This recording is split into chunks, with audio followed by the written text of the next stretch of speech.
Students, जब बात करेंगे हम 11th क्लास के बच्चों के साथ, हमारा टॉपिक जो है चैप्टर सेम है और हम जो है एक नए सब टॉपिक को आज डिस्कस करने जा रहे हैं, that is the military alliance. while in the chapter the security in the contemporary world, we have discussed various subject matters in earlier, that what are the threats to the country, what are the external threat and what are the internal threats. Means some are traditional and some are non-traditionals, and we have discussed them in detail one by one. Now today we will discuss that why there are military alliances. As we know that after the Second World War, means in the era of Cold War, there appears two superpower. One was America and other was Soviet Union, and they were building their alliance. Means the nation, the country or the nations were busy in making the alliance, and different types of treaties, organization, and what discussions or meetings held from time to time among the different country, between the different countries, with the concern of this threat or the security. Means on the basis of this, these military alliances are made after the Second World War, in the era of Cold War. जो जंग चल रही थी, सर्द जंग जो चल रही थी, इसमें कहीं न कहीं these two super powers, that is America and Soviet Union, they bring different nations under their influence. Means they extended their periphery. उन्होंने उनको मोटिवेशन दी और कहीं न कहीं अपना जो है वो दायरा इख्तियार मतलब कहीं न कहीं उन्होंने बढ़ाना चाहा, और इस सिलसिले में मींस दी टू जनरल जो है वो अलायंसेस हुए.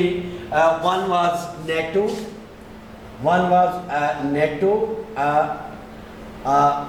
और ये जो in other was Warsaw pact.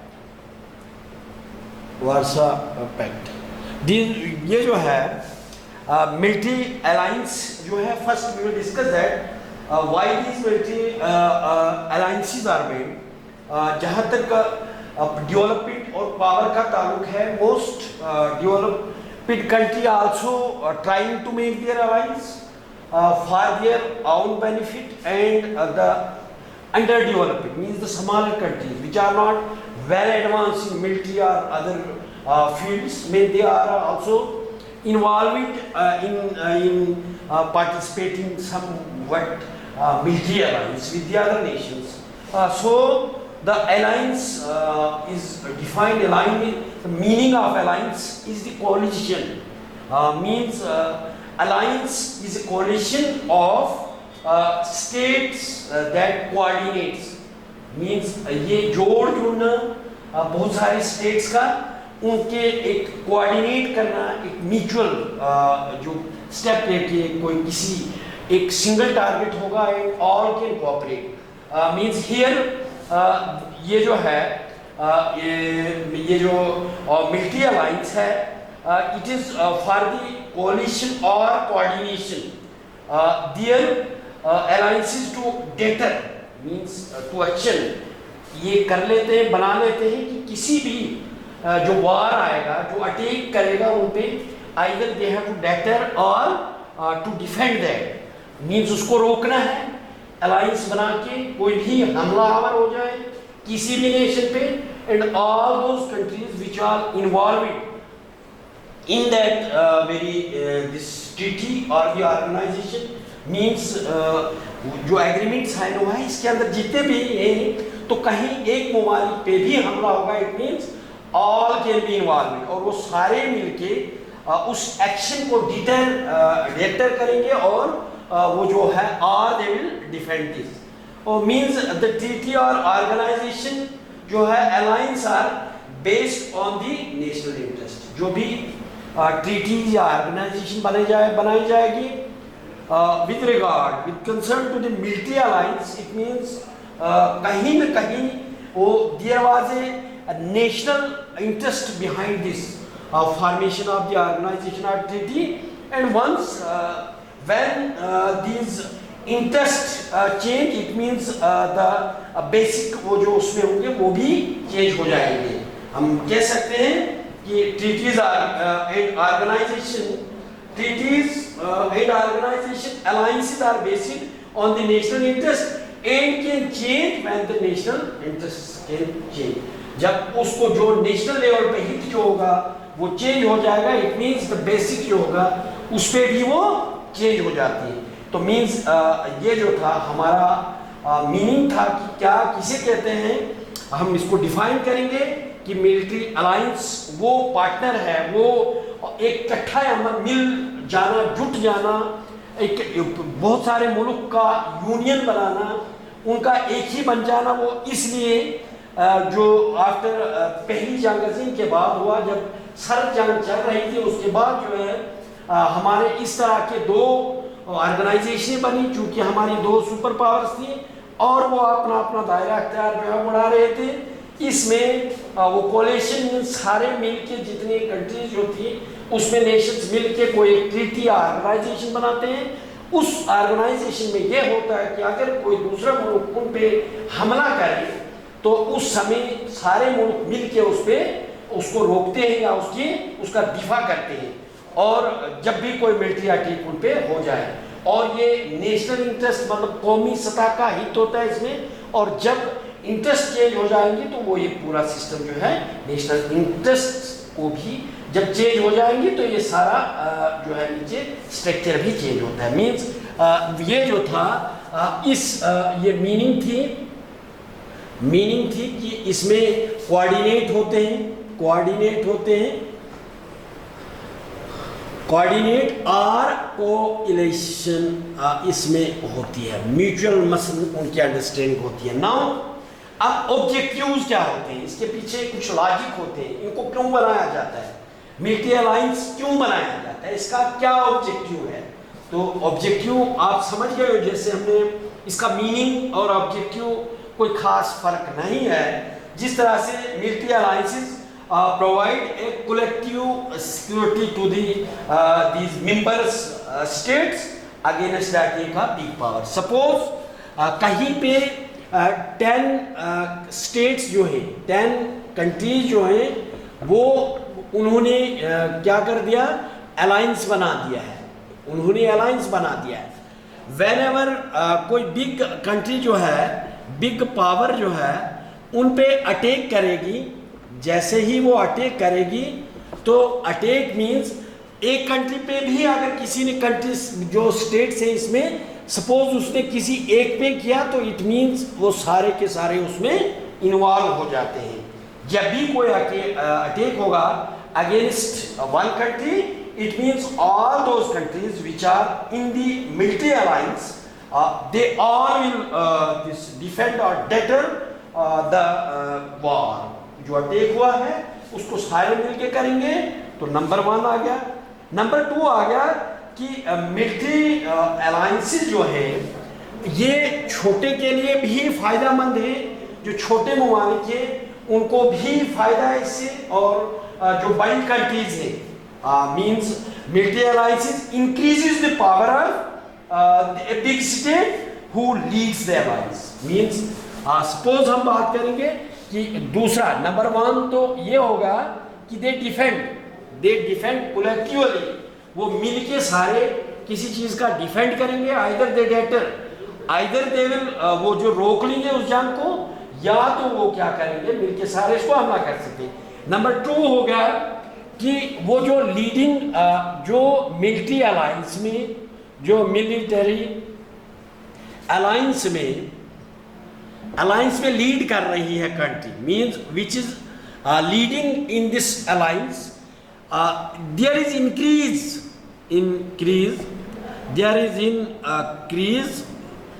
in his power, उसकी जो है वो उसकी पावर में इजाफा हो जाता है, वो ज़्यादा ताकतवर बन जाता है।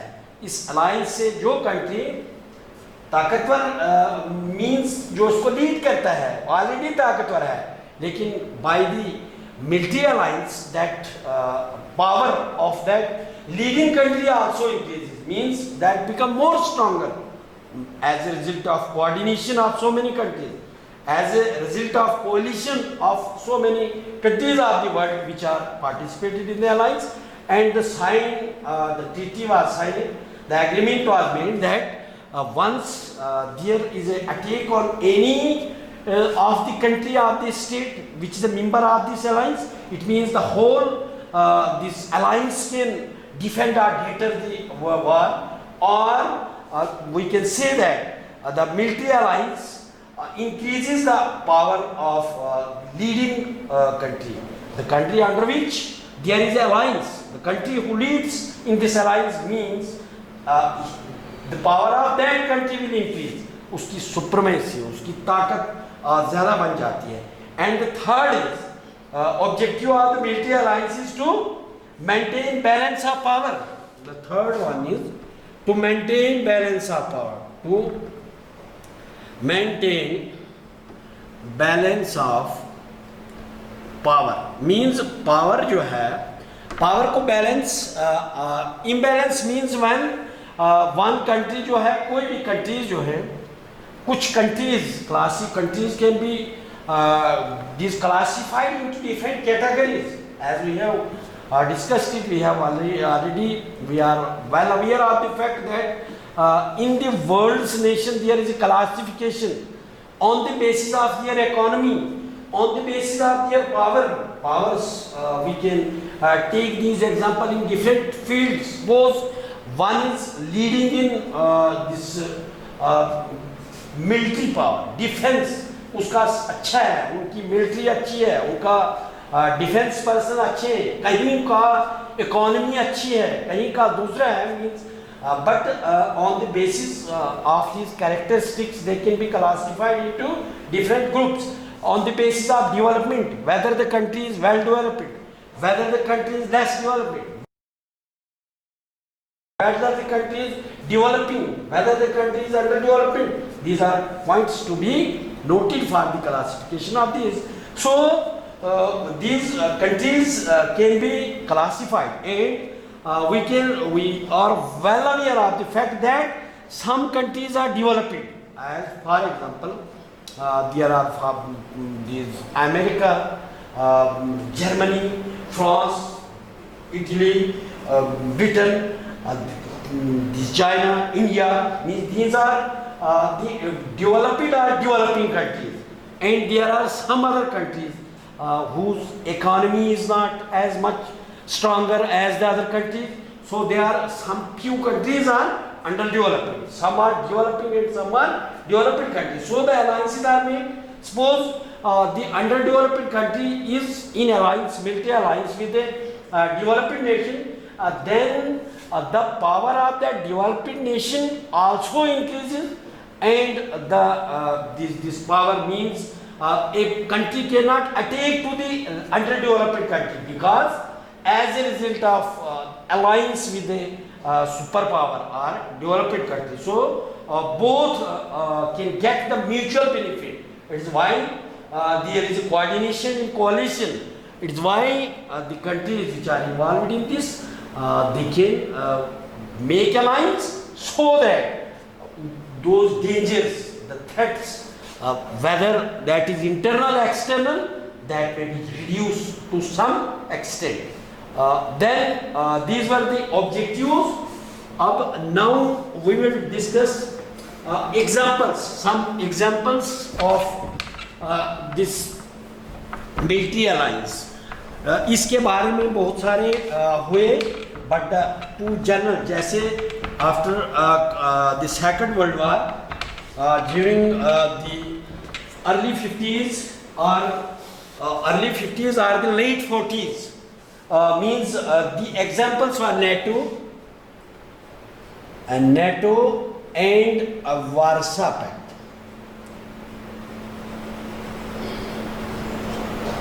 Warsaw Pact means these are the two examples we can take one. एक जो था एक नेटो ने बनाया, एक नेटो बना, this is called as North Atlantic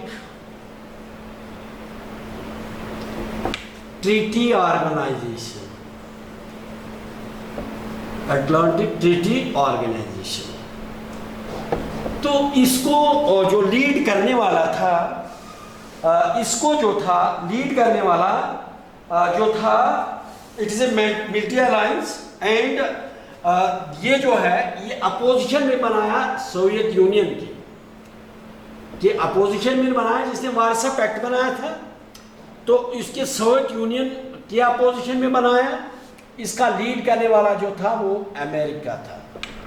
America means USA, USA was leading in the NATO. ये जो नॉर्थ जो है जो नॉर्थ अटलांटिक ट्रीटी ऑर्गेनाइजेशन जो हुई,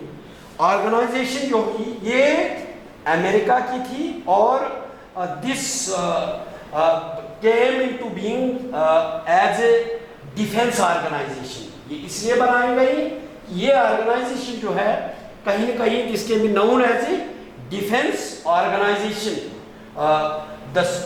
the North Atlantic Treaty Organisation was signed on April 4th 1949, it was signed in April 4th 1949। इसको sign किया गया अप्रैल 4 को 1949 में इसको बनाया गया।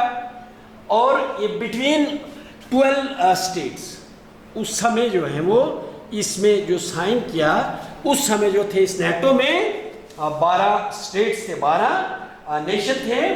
एंड यूएसए जो था वो वाज लीडिंग, इसमें जो है यूएसए इसको लीड कर रहा था इसको। फिर उसके बाद जो है यूएसए एंड इट्स अलायंस, ये जो नेटो है ये बना 4th of April 1949। ये इसमें जो है 12 स्टेट्स, 12 नेशंस इसमें जो थे। In this USA was leading it and this NATO is known as America, USA and its alliance.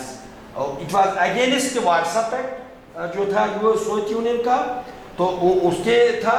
NATO जो है consist of 26 members after the disintegrate, मतलब ये जो फर्स्ट 12 स्टेट्स जो थी they increased and now there are 26 members after the disintegration of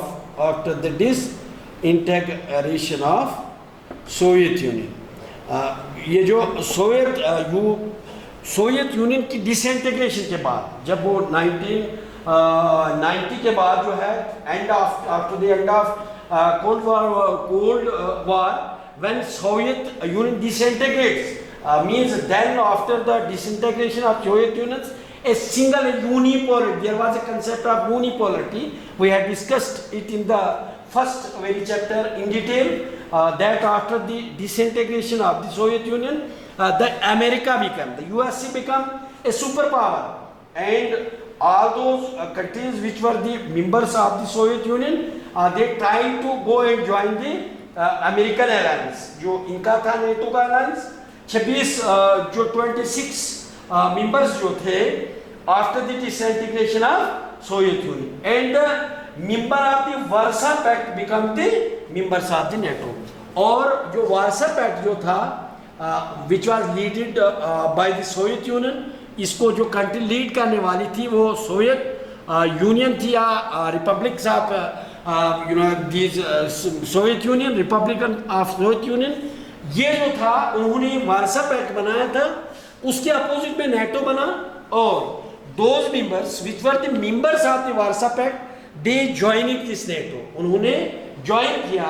चूंकि उसका disintegration हुआ, इवन द रशिया, जो रशिया है, Russia become the member of NATO, means Russia also become the member of this NATO, means Warsaw Pact के दूसरे alliance वाले तो बनने ही बनने थे, इवन दिस रशिया जो बड़ी कंट्री है वो भी नेटो का एक पार्ट बन गई। तो ये जो था ये दिस वाज रिगार्डिंग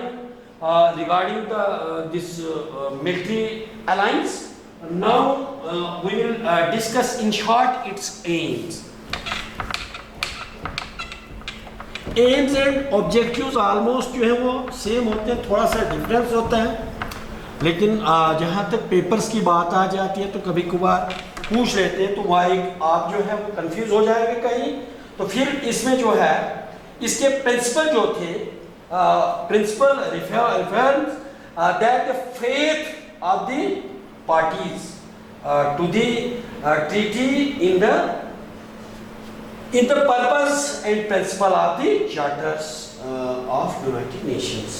मतलब इनको भरोसा था, इनको फेथ था, एक फेथ जो है वो भी चार्टर जो यूनाइटेड नेशन का के चार्टर के मुताबिक जो है इन पे भरोसा था और उनको ये उन पे बिल्कुल भरोसा देते थे। वो एक कसम लेते थे कि वो जो है यूएन चार्टर के मुताबिक होना चाहिए। मीन्स कहीं वो जो है यूनाइटेड नेशन बना, उसके चार्टर्स जो मीन्स उसका भी कुछ कवानीन है तो उनको फॉलो करके ही मतलब ऐसा करना है। इसका नेटो का जो एम था वो यूएन चार्टर के मुताबिक किसी भी चीज को, किसी भी ऑब्जेक्टिव को दिया जाएगा। अगर ये बनाए गए नेटो वगैरह वगैरह ये सारे जो है, लेकिन यूनाइटेड नेशन जो है जैसे अलो करेगी तो उसी पे चलेंगे। Then the aim of NATO जो है was to save the deterrent against the Soviet attack on Europe। मतलब कहीं पे ये नेटो इसलिए बनाया गया कि अगर सपोज सोवियत यूनियन जो है वो कहीं अटैक कर ले इन पे तो यूरोप पे, तो मींस वो उस के वक्त के लिए ये नेटो बनाया गया कि हम कोई भी सोवियत यूनियन जो है जब भी किसी मेंबर एक पे अटैक करेगा तो सारे they will defend, they will deter the attack। Suppose it happens that Soviet Union will attack on any nation which are the members, country members of this NATO, means all will fight together, all will वो mutually सारे मिलके उसके खिलाफ लड़ेंगे।